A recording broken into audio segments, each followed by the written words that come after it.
promise of "till death do us part" was just a symbolic expression. But what happens when death itself decides to fulfill this pact with blood, pain, and eternity? In the death of us, you will enter a story where love becomes a curse, where an ancient creature feeds on emotional bonds, and where escaping destiny is impossible. This is a captivating narrative that mixes passion, supernatural horror, and a secret buried for generations. If you are looking for intense suspense, dark monsters, and an ending that will leave you breathless, then get ready. Because this story will not only capture your attention, it will hold your soul. In the beginning, everything seemed perfect. Elena and Carter, two young lovers who decided to spend the weekend in a remote house in the woods, a family inheritance.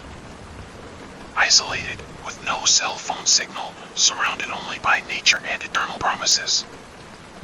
The idea was to celebrate their engagement and disconnect from the world. But in the first few minutes in the house, something seemed wrong. There were symbols engraved on the walls of the basement. Paintings turned upside down. And the smell of rotting flowers hung in the air, even though there were no faces nearby. Elena ignored it. Carter said it was something superstitious ancestors did.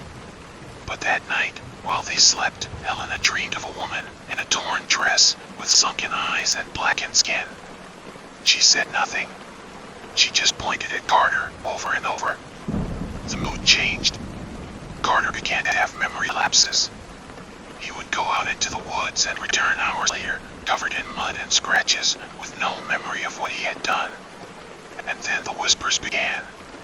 Always at night, between the creaking of the trees and the banging of the windows.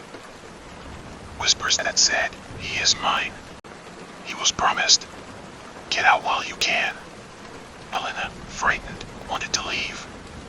But Carter changed. His eyes, once sweet, now seemed empty. He said he didn't want to go, that he needed to fulfill the cycle. It was then that she discovered the old diaries hidden under the floorboards of the master bedroom, and there was the truth. The house belonged to a cursed lineage.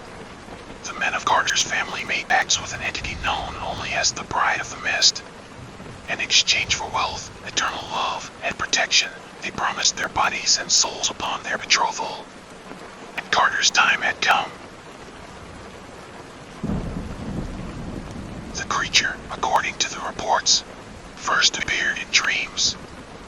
Then it began to take physical control.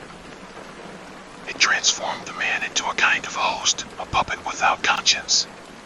The pact could only be broken if his love was killed by the hands of the one who loved him. A blood sacrifice that would free the spirit, but that would also seal the soul of the murderer. Elena, torn apart, tried to resist.